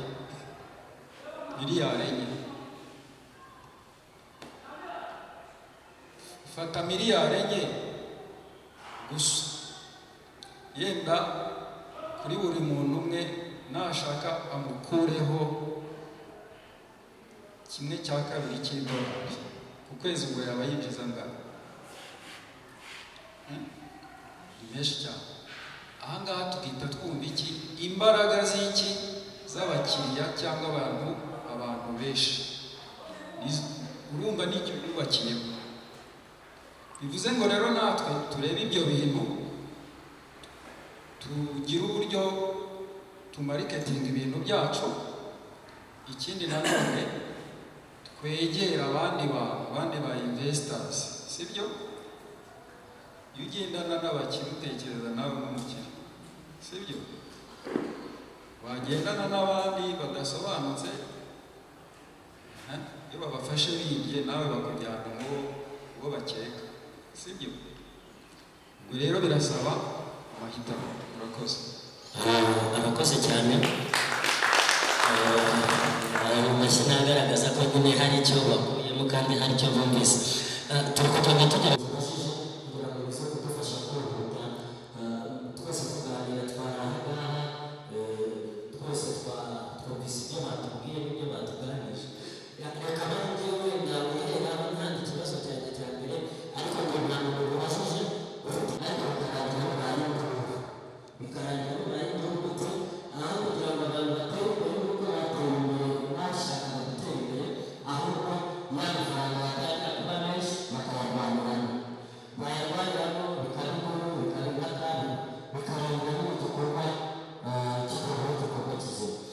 Uyu munsi wa none ni iki twumva twakora nka UTC kugira ngo twirinde cyangwa se turwanye icyazatera izo mpaka zigatuma icyo twari twaratangiye mu mwaka umwe, 2, 3 cyagutse, n'uyu munsi wa none dushaka ko dutera imbere mu iterambere rirambye. Ni iki twakora kugira ngo twirinde icyo kintu cyatuma natwe b'ibinduru tukabirwaniramo mu myaka 5, hanyuma icyari igitekerezo cyiza kikajya hasi. Ufite igisubizo araza kunsubiza, hanyuma nanone abandi nabo baba bari gutegura ibibazo byo kubegereza mikorofone kugira ngo baze kubaza. Murakoze. Iyo abantu bishyize hamwe batekereza kimwe, bafite intumbero imwe, ntabwo bashwana. Ariko abantu bashaka, niyo mpamvu burya iyo abantu bagiye kwihuza babanza no kubanza kumenyana. Ese ngiye kwihuza na Rura gute? Turaziranye, se muzi imico? Iyo wamaze gufata uwo mwanya wo gutekereza uwo ugiye kubana nawe, bigufasha kumenya urugendo muzagendamo. Abantu benshi rero buriya hari abantu bahita batekereza ku nyungu cyane, amarangamutima y'umuntu akayashyira iruhande, akavuga ati amafaranga arabonetse tugomba kurya. Hari abantu bateye batyo. Hari n'abandi bakunda kurya ibihiye, batagiye gutashya inkwi ngo bashake ibyo biryo, niba ari ibijumba babihate babiteke, bagashaka kurya ibihiye biri ku meza. Iyo uri kumwe n'umuntu nk'uwo rero ntabwo murambana cyangwa se ibyanyu ntabwo biramba. Ariko iyo mwese mufite ya ntumbero imwe yo kuzagera ahantu runaka, mwese mubitekereza kimwe, mukundana, ntekereza ko icyo kibazo kitavuka. Ese abo turi kumwe nabo turaziranye? Ese ubuzima bwacu bwa buri munsi tubanamo tubuziranyeho? Iyo buri muntu wese yibajije atyo kandi akabasha kubana n'umuntu yamaze kumenya neza uwo ari we n'uburyo agiye kubana nawe mu rugendo bagiye kugendanamo, ntekereza ko nta isheki ibamo. Abo rero bazamuka bagera ahantu bagashwana, ni bwa bwumvikane bwa bumwe batatangiranye ngo babukomezanye. Ndumva ari icyo nasubiza. Arakoze cyane. Mushiki wanjye bivuze nyine bivuze nk'umumama santima nyinshi n'isanamitima n'iki ababwire ibyo mwicaye aha nitujya muri investment mu bintu by'ubucuruzi nta santima zibaho, sibyo? ibyo mubimenye. nta nubwo wapima umuntu gutya ihagararo ngo turi kumwe cyangwa ntituri kumwe. Biriya nakubwiye nayo mubwira nti muhamagara abantu muri marketing, abazaza baje kureba inyuma, nimureba nabi baranabanura rwose. Namwe hano ntunze agatoki cyangwa iki, buri wese aragutse, namwe muzajya mubireba. Mutangira hari abagiye bigura intege, mutanze raporo ko mwageze muri miliyoni 2, hari baje kuri santima cyangwa ni miliyoni 2 z'abakuru, mugize 3 hari abaje, n'ubu hari abakizi, sibyo? Bivuze ngo rero bimwe nababwiraga by'ubumenyi, ibintu byose muzajya mukora no mu ngo zacu nahe muzajya mwita ku kintu cyitwa risk management. Ese iyo hajemo amarisike cyangwa ibizazane bigenda gute? Bivuze ngo ikintu cya mbere mugomba gukora mu giceri investment, mugomba gushyiraho amategeko akakaye, hahandi buri munyamuryango anayasinyira imbere ya noteri, ibintu biri seriye. Ariko nimujye muri santima gutyo umuntu azajya aza ati bya rusange se mumpe miliyoni aho ngaho musinyire, mwabigize ibintu bimeze nka sosiyete, kujya kumwishyuza bigire gutya. Niba babatahana 10 bite bibroka ya sirikirasiyo, na babandi bifuzaga kuza kuguza bafite n'umutima mwiza wo kwishyura, musanga amafaranga ahubwo murayabuze. Mbese niba mugiye mu bintu by'ubucuruzi ya investment, mugomba kugira ibintu bifatika, mugomba kugira n'amategeko akarishye ashyira abantu hehe ku murongo, sibyo? Ngewe ibyo nkoramo nko ku bumwe, natwe ntabwo dukora nk'umuntu, haba hari abafatanyabikorwa benshi badutera inkunga mu bintu bitandukanye. Ariko natwe twagiye tubyiga gahoro gahoro, kuko hari uwazaga rwose arimo abereka n'impuhwe nyinshi, ndashaka kubafasha, akanatanga n'amafaranga ye. Ariko nyuma mukaza gushiduka na bya bindi yasanze byose ashaka kubyiyitirira. Urazi uwo muntu kugira ngo umwikureho ukuntu bigorana, abanza kukugeza ibyuya. Ariko nk'ubu ngubu ibyenda byari kera, ubu ngubu iyo uje urimo uvuga duhita dukorana MOU n'amasezerano, mugasinya mukajya na hehe, buri wese akagaragaza iki, akagaragaza uruhare rwe ko bizagenda, ugashyiramo n'akantu kavuga ngo nibitagenda ubwo nguko twabigize twabyanditse bizagenda gute, buri wese bikamera gutyo, sibyo? Bya bindi nababwiye umukuru w'igihugu yatubwiye, aka kabiri kitwa muti ni accountability, kubazwa iki? Inshingano. Kubazwa inshingano nyine hazamo ako kantu nyine gafunga, kuko abantu ntabwo duteye kimwe kandi abantu bose buri wese abashaka inyungu ze. Ubwo rero nyine hagomba kujyaho umurongo ukarishye kugira ngo twirinde biriya biba mu makoperative, mu bimina, ni ibintu bihoraho mubizi bimeze nk'iki, bimeze nk'icyorezo. Ariko siko byose amakoperative cyangwa icyo atameze neza, ariko amenshi. Ariko hari nk'igihe byigeze kuba icyorezo, igihugu cyose ukumva barimo bararega n'iki, kugira ngo bijye ku murongo rero mugomba kugira amategeko ahamye ari ku murongo, ku buryo umuntu najya no gukora nk'amanyanga ahita avuga ati baranzirika. Murakoze. Murakoze cyane. Hari ubundi buryo bagisubijemo mu biganiro baduhaye, niba hari icyo yakuyemo ntabwo byaba ari ngombwa ko tuza kugisubiramo, ariko niba wumva ufite icy'umwihariko kidasanzwe turakira ibibazo bitatu ko mubaherekeje. Aha hantu bari batugusanze mbere, hariya hari papa wacu, ndabona na Pacifique nawe afite ikibazo, abandi ni hano hari ikindi kibazo kw'abakobwa n'abadamu badashaka kubaza. Mwanyuzwe? Mwanyuzwe?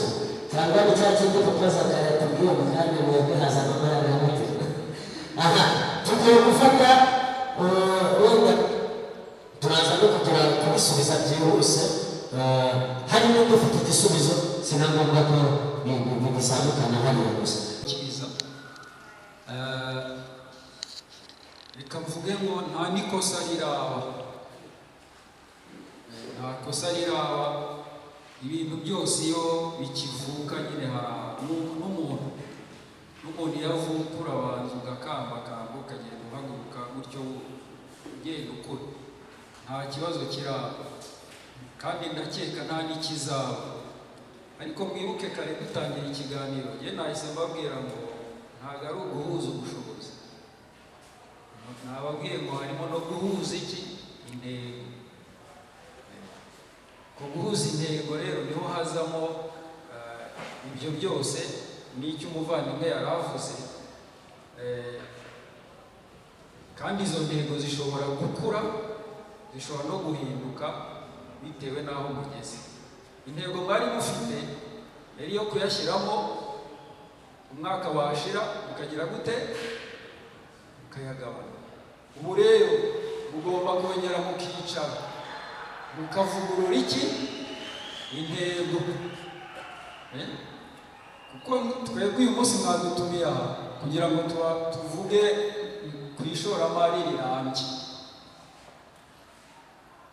rirambye birangirana n'umwaka umwe ngo birahura. Birambye birenze umwaka umwe. Ubwo rero mugomba kongera mukicara mukaganira ku ntego noneho irambye. Bimwe nababwiraga kugira plani, strategic plan, cyangwa kugira gahunda yagutse irenze umwaka umwe. Ibyo rero bisaba yuko mwicara mukabiganiraho. Ikindi nanone umuvandimwe arimo avuga ngo koperative. Ese muri koperative? Ntabwo muri koperative.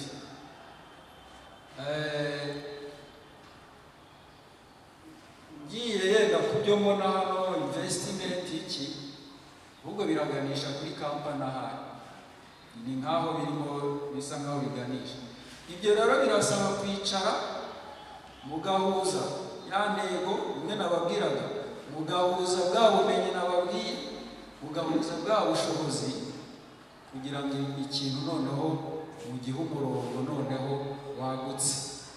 Ariko ikindi ntibibasaze umutwe, kuko nanone n'ibijya kubasaza umuvuga ngo uhita mushyuha, reka aka kanya duhita mwigendere uko mwagendaga, ariko mubitekerezaho muvuga muti dufite intego iteye gutya. Kuko ubu ngubu deja hari abo byacanze, sibyo? Abo byacanze cya bintu ko numva bitangiye kumbana byinshi mu mutwe. Nta cyabaye, mubijyane gake gake, ariko muhuze iki, intego muyihuze mu buryo bwagutse. Bive ku mwaka umwe bigerenda ku myaka 5, muvuga muti ku myaka 5 twifuza kugera kuri iki. Ya mafaranga mwagabanaga ku mwaka, investment se niki, ntabwo bikuraho yuko muyagabana, ahubwo uravuga ngo harya turayagabana isige mwiki kijyanye na investment, sibyo? Sinzi ku mwaka niba atari ibanga, wowe iyo ugifata ngana. None se kugira ngo umwaka ushize ugafata 50, 20 igasigaramo. Iyo 20 yikube n'abanyamuryango 500, muba musigaje angahe? Miliyoni, ni miliyoni 10.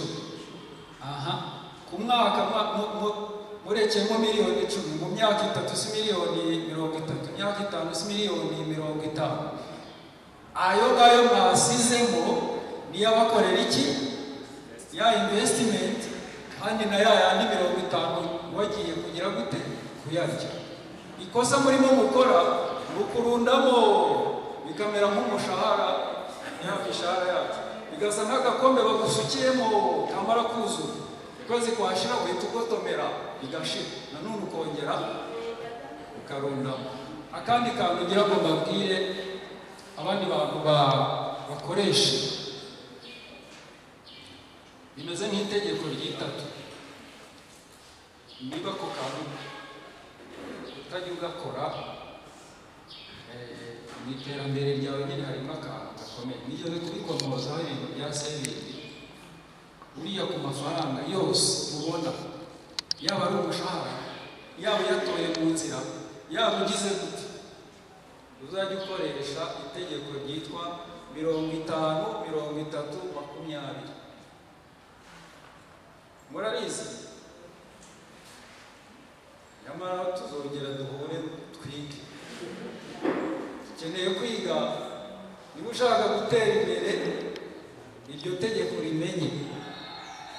Ku mafaranga yose ubonye 50%, uzajya uhita uyakemuza ibibazo byawe bya bindi bihoraho. Sibyo? Tuvuge niba ari umushahara 50%, ubundi niyo yaguze ibiryo ikajya muri renti, mu gukodesha, ibyo bintu byose. Noneho 30% uyakoramo, harimo nabiya byo kwishimisha, kwiyitaho. Waguze imyenda, waguze agasaha, waguze iki, 30%. Hanyuma 20 ni saving. Kandi bikamera gutyo. Nutora 1000 mu nzira, ubwo 500 uzahita uyakemuza twa tubazo wari ufite.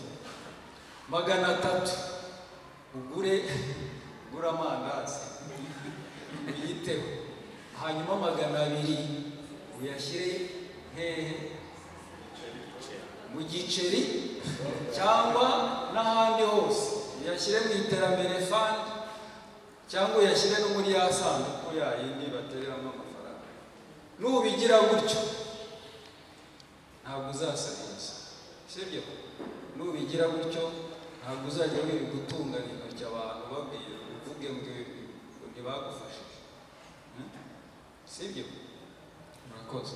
Aha twatangaga ibitekerezo muri rusange, ariko noneho uza kutubwira yanjye biranje n'igiceri turuka nyakako nawe iminota mikeya kuko byinshi byavuzweho, hanyuma tukaza kugira n'umwanya wo gusoza aho ajyamba ari buze kudusoreza.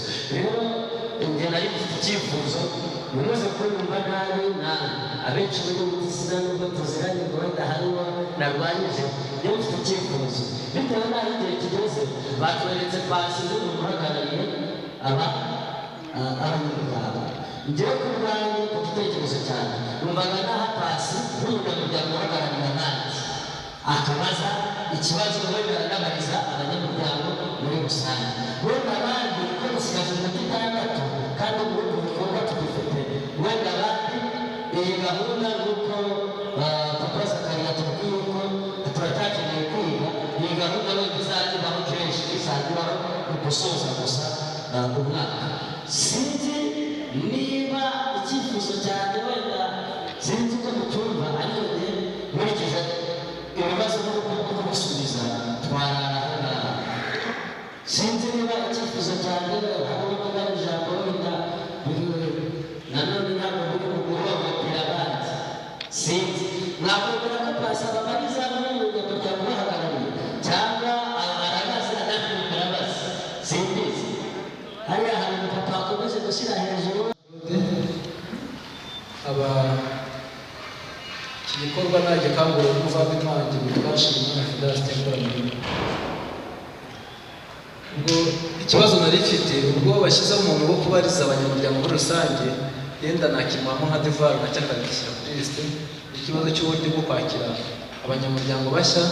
Icya kabiri, ese umunyamuryango asabwa umugabane shingiro asabwa angahe kuva kuri angahe kugeza kuri angahe, se bitangira ryari bikazarangira ryari? Nicyo ngicyo nashaka kugira ngo agishyire. Nitwa Ishema Pacifique, ndi umunyamuryango wa UTC. Ikintu naheraho ni ugushimira abatuganirije mufashe rwose kureza amashyi. N'abitabiriye twumve amashyi arabibaza kubivuga kuko impamvu biyishimishije. Laurent tuganirije yatubwiye ku kintu kijyanye no guhuza imbaraga, avuga ukuntu urugendo rurimo undi muntu aba ari urugendo rumeze neza. Umubyeyi wakurikiyeho yatubwiye igitekerezo, atubwira ibyaka kese, urumva cyari igitekerezo cyiza nuko bagabanye, gusa nyine mfite amatsiko y'icyakoreshejwe amafaranga ushobora no kunoza kuko twese mu mutego tuvamo kaza kubivugaho. Dr. Zagrana yategereje kuduhumura ku bintu bijyanye n'intego zirambye kuko icyo ni ikibazo gikomeye umuntu ushobora gukura mu buzima buzajya azageraho akareba hejuru agatangira gutekereza. Icyo rero ni ibintu zibinye inyota cyane kandi ngira ngo n'abari hano niko bimeze. Njye mu by'ukuri ku giti cyanjye natangiye gukurikirana ibiganiro bivuga ku kwizigama ngisoza segonderi ndi mu mwaka wa nyuma. Byampaye inyota yo kumenya amafaranga icyo ari cyo, ntangira no kumenya icyo nzayakoresha igihe nzaba nayabona. Rero igihe natangiye kubona dukeya ntabwo nashishikaga, nabaga nzi neza icyo ugomba kuyakoresha kandi uko biri kose ntabwo byagiye bipfira ubusa. Icyo nashakaga kuvugaho kinakomeye cyane ari nacyo uriya mupapa yabaye nk'utangamo ikibazo, ufite ntabwo ari ikibazo, ni igitekerezo cyo gutanga. Ni gisoze natangiye kuba mu matsinda ariko tukajya dukora ibintu bisa n'ibintu byisubiramo, gutangira tukizigama ukwa 12 kwagera abantu bose bari abakozi, abantu bose bafite amafaranga bari kugana, ariko ageze mu kwandira bari ibibazo, abari krizi zaje n'abantu bose babigana. Ni krizi iterwa n'iki? Ni uko amafaranga twaboneye icyarimwe afite ibyo kuyakoresha, tubifuzanya umwaka mushya, turi kurasa umwaka, wambara neza akambara neza, tugasanga n'ishuri y'abavandimwe bikarangira, byagera mu kwa mbere bikakomera.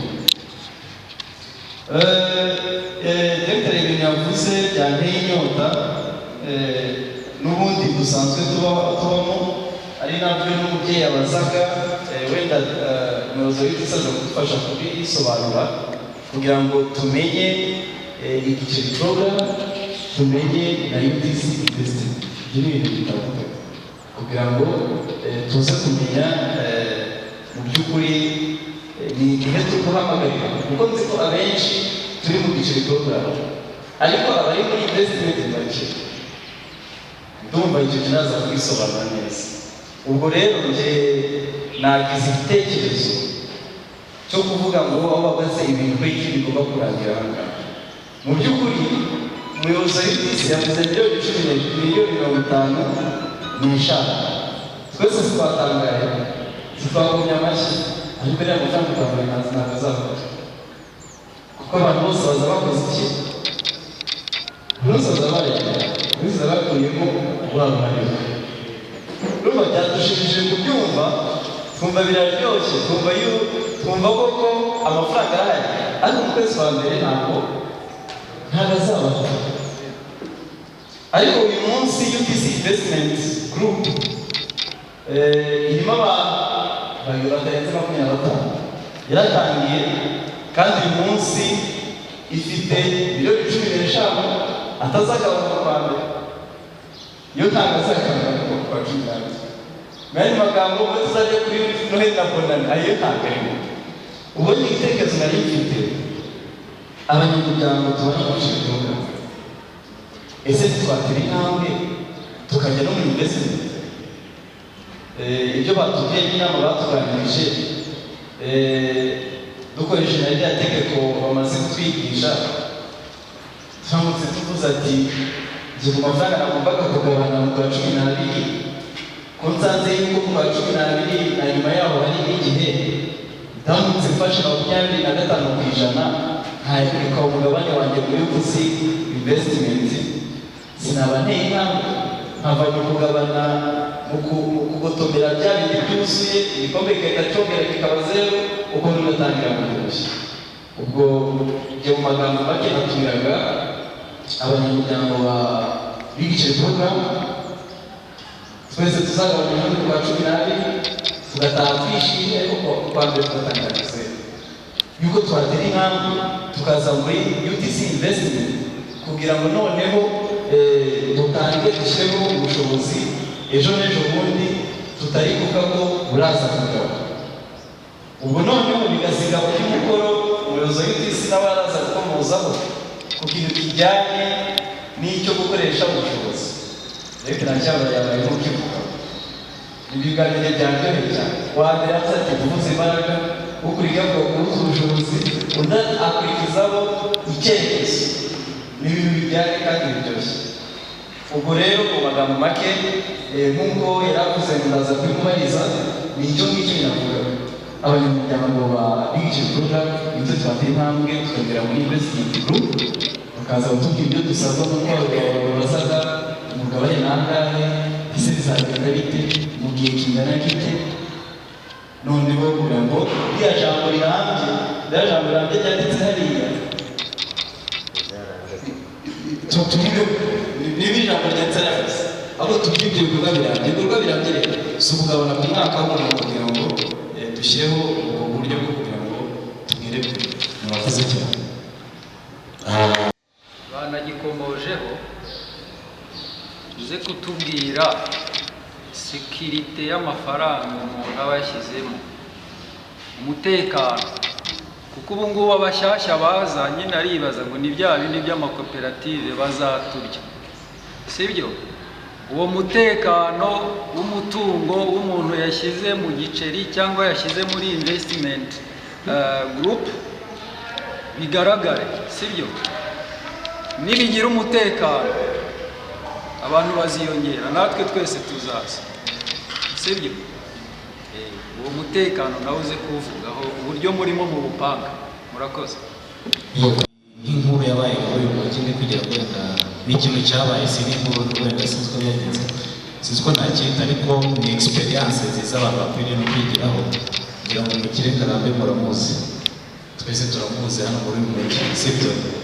Yitaba Imana bura nta mwana yahaye umugabane, nta muntu yaraze. Uzi logique yakoresheje n'ubu hari igihe nyitekereza numva iteye ubwoba. Yahise afata abana bose abagira abanyamigabane, afunguza kampani ijyamo imitungo ye yose, abana bose ni abanyamigabane. Nta muntu yavuze ngo we nguhaye inzu, we nguhaye imodoka, ntabwo yigeze abikora. Iyo logique wenda mushobora kuza kuyifata, wenda nta mwanya wari wo kuyisesengura. Undi mugabo wa kabiri nawe ni umuhinzi w'ibirayi ukomeye, nawe uretse kwitaba Imana. Yari afite abadamu babiri, iyo nkuru mushobora kuba muyizi, ariko umunsi yapfuye bwarakeye bamwe batangira kujya mu manza kuregana. Ubwo ninde muri abo bantu babiri wakoze ikintu gifite sekirite cyangwa se kirambye muri abo ngabo? So rero akaneza kuza akaneza Ngarambe namwigiyeho ikintu, iyi experience n'umugisha ni nziza, kandi yagakwiye no gukora nk'ahantu muhuriye muri benshi, kuko afite abana benshi, afite abadamu benshi, afite n'abana benshi. Yagenda hari uwereza imodoka ugacya yayigiye amandazi, undi yamuhereza inzu ugacya yayigurishije, ariko nta n'ubwo yigeze agira access ku kintu runaka. Ababwiye mwese muri abanyamigabane, ni nk'uko nyine mwese muri abanyamigabane muri investment, ahubwo management yayo nayo ngira ngo niba mutekereza ibintu birambye bifite sustainability, mugomba no gutekereza iyo sustainability. Ikintu kigorana cyane ari nicyo cyagwa mu koperative hari igihe koperative ibaga ari iy'umuntu imeze nk'aho yubatse ku muntu runaka, uwo muntu iyo adahari bigenda bite? Kubera ko ibaye nk'aho yubatse ku muntu. Ibyo na leadership nayo ngira ngo biri mu bintu nabyo muzakenera, iyo kuzamura iyo capacity ya leadership, wenda nta mwanya uhari. So murakoze cyane. Ariko kandi umwanya nyirizina wa burundu twagize ngo pano itangire idutegurire kugira ngo tugere ku mwanya wo gusubiza kuvuga igitekerezo nyamukuru bize kuba impamvu kugira ngo tubyumve neza. UTC Investment Group ishoramari rirambye kandi ryagutse. Twaje kureba abanyarwanda turi kugenda tugira umuco wo kuzigama kuruta uko mbere byari bimeze. Ni byiza biri kuzamuka neza, tukajya mu bimina tukazigama, ariko umwaka warangira ari bafite miliyoni 10, 30, 50 bakagabana, bagakora ikosa ku bantu bize kontabilite bita kuvuta konti, sibyo? Bakayafata yose bakayamaramo, noneho ku buryo nyuma y'ukwezi kumwe ushobora gukenera minerivare cyangwa kwishyura ubukode bw'inzu, wajya gukenera inguzanyo ugasanga amafaranga ntayo. Mu by'ukuri na wa muntu wazigamye, wa muntu uzigamye igiceri cy'ijana ku munsi mu minsi 33 ku mwaka, amezi 12 mu by'ukuri ku mwaka 36. Ntabwo twenda gutera ibuye umuntu yazigamye amafaranga make, kuko buri muntu afite intego y'icyo yazigamiye n'icyo agomba kuyakoresha. Ariko tukareba 36 mu mujene w'uyu munsi uraza kuyakoresha. Ese harimo smartphone wayibonamo mu 30? Ese washinga umutaka mobile money ugatangira? Ni make cyane. Ariko se nanone kandi tukugura kuyasikamo igihe cy'imyaka 2, 3, 5 bya bindi Directeur Zakaria yadusangizaga, aho uri buze kubyemera ibangana. Tuvuga reka dutangire igitekerezo gishyashya. Tukavuga tuti dufite igiceri porogaramu cy'amezi 6 kirangirana n'amezi 6, kagabana ku bucuruzi akayakoresha agakomeza akora. Icyo ndagira ngo bakuru urushije uko kitari buveho kiraza gukomeza. Ejo bundi mu kwezi kwa 12 turaza kugabana gikomeza, gitangire dukomeza. Icyo mwaka cy'amezi 12 n'ubundi nacyo ubwo urugendo kiraza gukomeza. Ubwo muyabujije uko kumva yuko atese ko nizigamira ku mwaka njya niyo gahunda nifitiye, iyo bintu bazanye ujya mu bamenyereye imishinga badutoza icyo bita sustainability, gukora ibintu bidashigashika bikomeza nyine gukomeza. So ubu wari ufite gahunda yo kuzigama ku mwaka, iki cyo mbahaye umucyo ko kiraza gukomeza. Ariko isomo twaje gukuramo cyo kuvuga ngo ni gute bya bintu bitarangirana n'umwaka. Turavuga tuti ese ko tumaze kubwira abantu barenga 500 bayobotse igiceri program, ese habonekamo nibura 100? Ariko mbere ko tugira kuri abantu 100, ese hari abantu nibura 10, 20 bagitangira ko ari ikintu kinini cyane turimo kurota, bagatangira kuba bagikora mu buryo bw'igerageza bakareba ko gishoboka? Nibwo twagitangira. Iki gitekerezo cya investment ntabwo cyavutse uyu munsi, ntabwo ko igiceri program wari umwaka wa 3 turimo gusoza, ariko cya investment nacyo turi gusoza umwaka. Ariko tugaruka ko n'utisi n'ubundi iri gusoza umwaka wa 9. Imyaka 9 ntabwo twari dusinziriye, nubwo twari dufite agatege gato nk'abaje, ariko hari ibikorwa twagendaga dukora, guhuza ubushobozi n'ibindi. Muri iki cya investment rero, icya mbere twakwishimira ku bavuga icyongereza bavuga ngo ni success story, twe niko tubyumva, sinzi namwe ariko mubyumva. Uyu munsi dufite ibibanza bitatu kubera ko tumaze umwaka wa 9, ntabwo turi ababebe bakiri gutangira. Hari icyo twaravuze ngo niba tujye gusangiza abandi, reka twebwe tubanze tugaragaze ubushake bwacu, noneho abandi bazaze bashingiye ku bushake dufite. Dufite ibibanza bitatu bifatanye n'icya 4 duhanye imbibi cy'umunyamuryango. Turi mu biganiro kugira ngo natwemerera azakiduhe, atari kwiduha gutyo gusa, ubwo agaciro kacu tuzagahuza n'iyo migabane gafite, ubwo ibi migabane ye hanyuma kiyongere ku cyo dufite. Bango tuzaba dufite ibibanza bine bifite 60 ku burebure, ubugari ni 20. Tukifuza ko dushobora kuba yenda umwaka utaha twakongeraho tena yenda nibura metero 5 cyangwa 10, ku buryo ku bugari twagira metero 30, ku burebure tukagira metero 60, ku buryo ibibanza bitatu bishobora kuba byajyamo inzu ishobora kuba ifite ibyumba 3 cyangwa 4 cyangwa se inageretse, hanyuma ubundi buso busigaye bukaba ubusitani, donc akaba maison de passage, cyangwa se akaba arashobora gukorerwa ubukwe. Cya kindi cya 4 turimo kudiringa n'umunyamuryango kikaba gishobora kuba cyajyamo noneho apartment, za nzu zitwakinaga mu kinamico ahangaha, kikaba cyajyamo apartment y'inzu igeretse 1 cyangwa 2. Mbere na mbere ntabwo ari success story kuko ntabwo ngabihaye amashyi. Iyo ni intambwe twabanje gutera. Turavuga tuti noneho ubutaka turabufite, ariko uko kubwubaka bizagenda bite? Ese tuzagera kuri babafatanyabikorwa b'amabanki tubabyaza umusaruro baduha inguzanyo? Ese twebwe twakwishakira ubushobozi bwacu buturutse muri twebwe,